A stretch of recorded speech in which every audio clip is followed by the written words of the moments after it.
खबर माघ मेला प्रयागराज से है। प्रयागराज की माघ मेला में मध्य प्रदेश के रीवा से आए संत कालिदास जी महाराज ने अपनी अद्भुत लीलाओं से सबको आकर्षित किया। महाराज जी ने बताया कि वे महाकुंभ मेले में आए थे और अब दूसरी बार माघ मेले में आए हैं। उन्होंने अब तक 108 महायज्ञ करने का संकल्प लिया है, जिसमें से 40 यज्ञ पूरे हो चुके हैं। महाराज जी ने बताया कि उन्होंने अपने जीवन में कई कठिनाइयों का सामना किया, लेकिन माँ काली की भक्ति नहीं छोड़ी। उन्होंने बताया कि मरने के बाद भी उन्हें पुनः जीवन प्राप्त हुआ, जो माँ काली की कृपा थी। महाराज जी अपनी जीभ को 24 घंटे लगातार बाहर निकालकर रथ यात्रा के दौरान रहते हैं और जहर के समान सिंदूर उनके जीभ पर चढ़ाया जाता है। उन्होंने सभी भक्तों से अनुरोध किया है कि वे किसी भी देवी देवता का भक्त बने, लेकिन भगवान नहीं। इस समय में हम जो है प्रयागराज की माघ मेले में मौजूद है।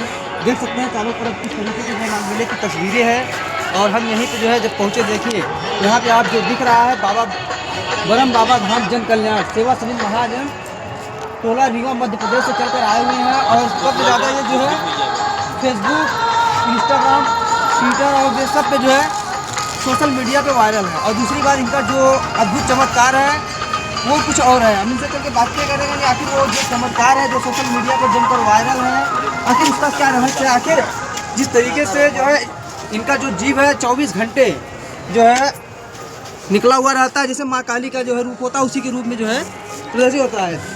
तो सबसे पहले हमारे चरण में आपका बहुत बहुत स्वागत है महाराज जी। जय माता दी। तो आपका परिचय। संत कालिदास जी महाराज ब्रह्म बाबा धाम रीवा। अगर जिस तरीके से आप सोशल मीडिया पे जमकर वायरल है कि 24 घंटे आप जीव को जो है बाहर निकालते हैं, सिंदूर निकालते हैं, वो क्या कुछ ये माँ की भक्ति है। देखिए, जो ईश्वर पर भरोसा रखेगा वो ईश्वर को ही दिखाएगा। सिंदूर तो मान लीजिए जहर के समान माना जाता है। ये माँ का अमृत है। जब भक्त अपनी भक्ति में लीन हो जाता है ना, तो उसकी कृपा अपने आप बरसती है। जैसे माँ के गर्भ से बच्चा जन्म लिया तो माँ ये चाहती है कि मेरा बच्चा ठंडी में न रहे, उसको गर्मी भी न लगे, उसको बरसात में न लगे, वो सब व्यवस्था माँ बना देती है। तो माँ के आंचल में जो भक्त, आज जो बालक भक्त बन के जाता है, माँ बेटा बन के जाएगा, उसको कभी कष्ट नहीं होता। अच्छा, ये जीवन जब संत जीवन आप प्रारंभ करते हैं उस समय आपकी उम्र तकरीबन क्या रही होगी? 15 साल। 15 साल की उम्र से आप 15 साल की उम्र से आप संत जीवन में आ गए थे। उनकी ऐसी कृपा हुई। पहले छोटी सी पूजा करता था, करते करते माता रानी कृपा बनी। तो जब हम 93 में सन 93 में देवी रखने के लिए मेरे पास पैसे नहीं थे, रात भर में बेचैन रहता था। लेकिन महा जगदम्बे ऐसी व्यवस्था बनाती थी कि सुबह पूरा तैयारी, वहाँ के लोग आते थे, कहते महाराज क्या चाहिए आपको, क्या परेशान है, सब व्यवस्था माँ जगदम्बे कर देती थी। आप अपने नाम के आगे बोर्ड पे लिखे हुए श्री 108 श्री, फिर उसके बाद अपना नाम लिखे हुए, आखिर इस चीज का श्री 108 का क्या रहस्य है? ये क्या है? 108 देवी है। ये महामाया जगत जननी अम्बे है। किसी के ऊपर महामाया कृपा रहेगी तो 108 रहेगी, क्योंकि महामाया क्या है? 108 देवी। और जो 1008 है वो क्या है? गायत्री। क्या है? तो जो 108 है वो महामाया जगत जननी अम्बे है। उसकी कृपा पाने के लिए भक्तों कल्याण करने वाली अम्बे यह इस धरती पे है।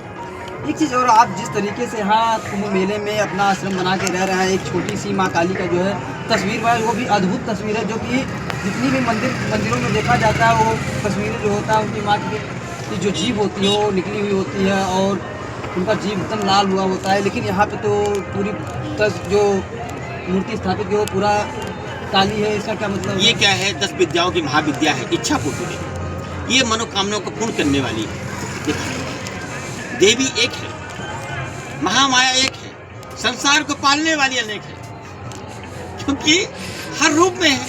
और उसके नीचे जो बनाया गया है वो क्या चीज़ है? जो दृश्य वे माँ कामरूप कामाख्या का गर्भगृह है। ये गर्भगृह माँ जगतजननी अम्बे ये बताती है कि पुत्र का जन्म गर्भ से होता है। इसको दर्शन मात्र से भक्त का कल्याण होता है। ये संत जीवन आप धारण किए, तो संत जीवन में आने के बाद अभी परिवार का मोह माया है कि नहीं? देखिए, जो इंसान संत बन के गृहस्थ त्याग कर देता है ना, वो विनाश काले बीते। यानी आप भी अभी जो है गृहस्थी जीवन में रहकर जो है आप संत। हम तो सबको यही बताएंगे, भक्त बनो, भगवान नहीं। संत मत बनो, भक्त बनो। भक्त क्या है? लोगों के सुख दुख में खड़ा रहेगा। और तुम अगर संत बन गए, अब वैराग्य बन गए, तो तुम गृहस्थ से मोह माया छोड़ दोगे। फिर अगर कोई तुम्हारे पास आया तो तुम्हारी मन तो उसी में जाएगा ना। अगर गृहस्थ में रहोगे तो क्या रहेगी? भक्ति रहेगी, विश्वास रहेगा, परिवार रहेगा और तुम उसके द्वारा लोग का कल्याण करते रहोगे। संत जीवन में आने के बाद अभी तक आप जो है संत जीवन में रहकर क्या कुछ आगे ठाना है करने के लिए? ये वृद्धाश्रम बनाऊंगा। अब वृद्धाश्रम में ऐसे इस प्रकार नहीं बनाऊंगा, भोजन एक साथ खाएंगे, पति पत्नी अपने अपने कमरे में रहेंगे, उनके लिए एक वे पति पत्नी अलग अलग नहीं रहेंगे, पति पत्नी एक साथ रहेंगे और वे रह के बोले बताएं। अब बताइए, अनाथ आश्रम आपने बना दिया, उनको हाल में पढ़ा दिए, वो पति पत्नी बोल नहीं पा रहे हैं, बता नहीं पा रहे हैं, खा नहीं पा रहे हैं। इस प्रकार की व्यवस्था नहीं बनाएंगे। इस प्रकार की व्यवस्था बनाएंगे कि लोगों के अंदर पति पत्नी जब तक जीवन रहे अपने पास रहें, अपने कमरे में रहें, आनंदपूर्वक बात करें, उनका जीवन सुख में लगे।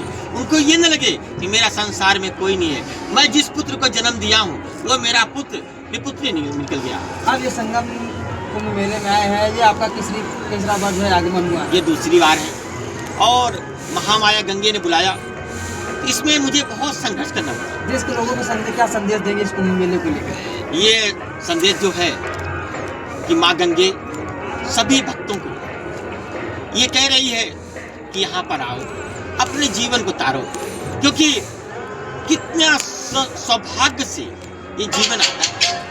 ये सौभाग्य दोबारा मिले और ना मिले, कल तो हो सकता है कि तुम्हारी मट्टी मिले, इसलिए पहले स्नान कर लो। कल को किसने देखा है? आज जो देखेगा वही कल देखेगा। जिसने अगर आज नहीं देखा तो कल क्या देखेगा? इसलिए यहाँ पर आओ, माँ गंगे के शरण में आओ, उनसे जब प्रयागराज में उतरो तो बोलते जाओ, हे माँ जगत जननी, हम आपके अधीन हैं, हम आपके शरण में आ गए हैं, हम कुछ नहीं जानते, हम आपकी कृपा पाने के लिए आया हूँ और कृपा पा के ही जाऊंगा। जब तक आपकी कृपा नहीं मिलेगी तो मैं यहाँ से नहीं जाऊंगा। आप आओगे। ये बताइए, आप जिस तरीके का जो आपका वीडियो वायरल हो रहा है, अगर जो आपको देखना चाहता है, जिस तरीके का आप जो माँ काली का रूप की तरह से वायरल है, वो आपका वीडियो कहाँ पे आपको मिल जाएगा? ये गड़ा फाटक जबलपुर से निकलता है हमारा, और आप जब कहोगे इस प्रयागराज में आप सिंदूर लगाते जाइए, चढ़ाते जाइए, नींबू की माला पहनाते जाइए, लौंग की माला पहनाते जाइए, मखाने की माला पहनाते जाइए और गुलाब की माला पहनाते जाइए, मेरी जेब नहीं बंद होगी। जितने समय तक आप कहोगे कि हे माँ जगत जननी अम्बे, 24 घंटे, 18 घंटे, 12 घंटे, 6 घंटे, आप जितनी घंटे के लिए आप बोलेंगे उतनी घंटे का रथ निकलता जाएगा, क्योंकि महामाया मेरी जो महाकाली है वो रथ में जाती है और रथ में ही जाती है। देख सकते हैं इस तरीके से जो है इन्होंने बताया कि इनके ऊपर जो माँ काली का जो है छत्र छाया है, इन्होंने जो है अपनी भक्ति करके जो है उनको पाया है और उन्हीं की आशीर्वाद और उन्हीं की जो है छाया से जो है यह तरीके का जो है वो कर लेते हैं, जो कि एक अद्भुत माना जाता है। जितने भी लोग इस वीडियो को देख रहे हैं ज़्यादा से ज़्यादा शेयर करिएगा और कमेंट बॉक्स में अपनी राय जरूर दीजिए।